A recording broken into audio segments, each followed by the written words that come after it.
Hello friends, India's biggest super star Prabhas నటించిన రాజసాబ్ యొక్క censor అనేది కంప్లీట్ అయింది భయ్య. అదేవిధంగా రాజసాబ్కి ఏపీ అండ్ తెలంగాణలో బిజినెస్ కూడా కంప్లీట్ అయింది.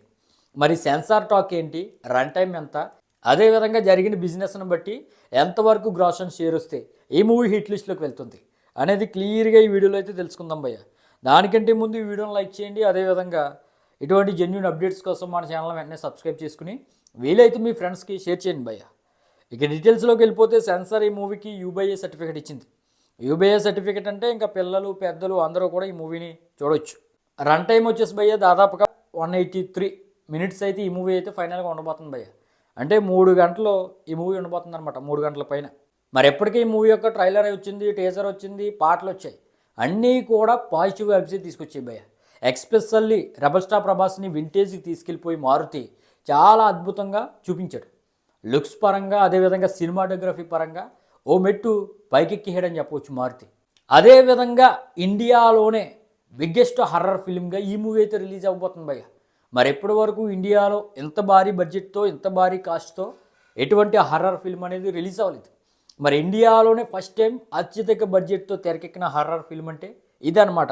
మరి ఎప్పటి వరకు వచ్చిన ట్రైలర్ని బట్టి ఈ మూవీ అయితే చాలా అద్భుతంగా ఉండబోతుంది. ఫ్యామిలీ ఆడియన్స్తో పాటు పిల్లలు పెద్దలు అదేవిధంగా అందరికీ నచ్చే విధంగా ఉండబోతుంది. ఫుల్ మీల్స్ అనే విధంగా టాక్ అయితే బయటకు వస్తుంది భయ్య. ఇక బిజినెస్ విషయానికి వస్తే టాక్ను బట్టే బిజినెస్ కూడా చాలా అద్భుతంగా జరిగింది. ఏపీలో దాదాపుగా 65 కోట్ల వరకు బిజినెస్ ఈ మూవీకి జరిగితే నైజాంలో 62 కోట్ల వరకు బిజినెస్ జరిగింది. ఇక సీడెడ్లో 25 కోట్ల వరకు బిజినెస్ అనేది ఈ మూవీకి అయితే అప్రాక్స్గా జరిగింది భయ్య. మరి 152 కోట్ల బిజినెస్ జరిగిందంటే లాంగ్ రన్లో ఈ మూవీ 2 తెలుగు రాష్ట్రాల్లో హిట్ అనిపించుకోవాలంటే దాదాపుగా 153 కోట్ల వరకు షేర్ అనేది రాబట్టాల్సి ఉంది. అంటే గ్రాస్ వచ్చేసి ఆల్మోస్ట్ 290 నుండి 300 కోట్ల వరకు రాబట్టాల్సి ఉంది భయ్య. ఇది రెబల్ స్టార్ ప్రభాస్ యొక్క range, India's biggest super star అనే ట్యాగ్కి న్యాయం చేసిన రేంజ్. మరి 300 కోట్లు వస్తాయి కానీ ఏపీ అండ్ తెలంగాణలో ఈ మూవీ అయితే హిట్ అవుతుంది. మరి అంత నమ్మకంగా బయ్యర్స్ ఈ మూవీని కొనుక్కున్నారు. అది రెబల్ స్టార్ ప్రభాస్ ఉన్నాడనే ధైర్యంతో ఈ మూవీని అయితే కొనేసుకున్నాడు భయ్య. నాకైతే మాత్రం టాక్ వస్తే ఇది పెద్ద మ్యాటర్ ఏం కాదు ఈ బడ్జెట్ని రికవర్ చేయటం, ఈ బిజినెస్ని రికవర్ చేయటం. ఎందుకంటే మన 2 తెలుగు రాష్ట్రాల యొక్క బాక్స్ ఆఫీస్ స్టామినా 450 కోట్ల వరకు ఉంది. RRRకి 450 కోట్ల పైన వచ్చింది, పుష్పాకి 400 కోట్ల పైన వచ్చింది, సలార్కి 350 కోట్ల పైన వచ్చింది, కల్కికి 300 కోట్ల పైన వచ్చింది.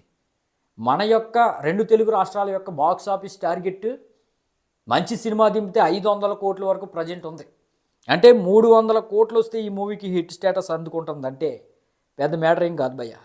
అయితే చూడాలి భయ్య, ఇంకెంతో కాలం లేదు. ఈ మూవీ అయితే సంక్రాంతికి కానుకగా మన ముందుకైతే రాబోతుంది.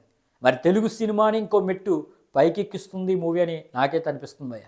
మరి 2025 అనేది తెలుగు సినిమాకి చెత్త ఇయర్ కింద చెప్పవచ్చు. ఎందుకంటే అనేక పెద్ద సినిమాలు వచ్చినా, అనేక హిట్ సినిమాలు వచ్చినా 500 కోట్ల మార్క్ సినిమా ఒకటి కూడా మన టాలీవుడ్కి అయితే లేదు. టాలీవుడ్కి ఉంది, బాలీవుడ్కి ఉంది, ఇక శాండిల్వుడ్కి ఉంది. మాలీవుడ్ వాళ్ళు కూడా 300 కోట్ల పైన గ్రాస్ కలెక్షన్స్ రాబట్టి లోకి వంటి సినిమాలతో ఇండస్ట్రీ హిట్లు కూడా కొట్టారు. ఇప్పుడు దురంధర్ ఏమో బాలీవుడ్కి 1000 కోట్లు తీసుకు సాగిపోతుంది. మరి ఈ విధంగా చూసుకుంటే 2025లో వెనక్కబడిన ఇండస్ట్రీ ఏదైనా ఉందంటే ఇండియాలో అది టాలీవుడే. మరి ఇండియాకి 1000 కోట్లు 100 కోట్లు సినిమాని పరిచయం చేసిన మన టాలీవుడ్ ప్రజెంట్ 500 కోట్లు కూడా 25 సంవత్సరంలో కొట్టలేకపోయింది. మరి 2026 సంవత్సరంలో అయితే 500 కాదు 1000 కోట్ల సినిమాలు కూడా దిగబోతున్నాయి. మరి ఈ మూవీ పైన, ఈ బడ్జెట్ పైన, ఈ బిజినెస్ పైన, అదేవిధంగా ఈ 2025లో మన టాలీవుడ్ యొక్క స్థితి పైన 2026 ఏ విధంగా ఉండబోతుంది అనే దానిపైన మీ ఉద్దేశాన్ని కింద కామెంట్ అయితే చేయండి.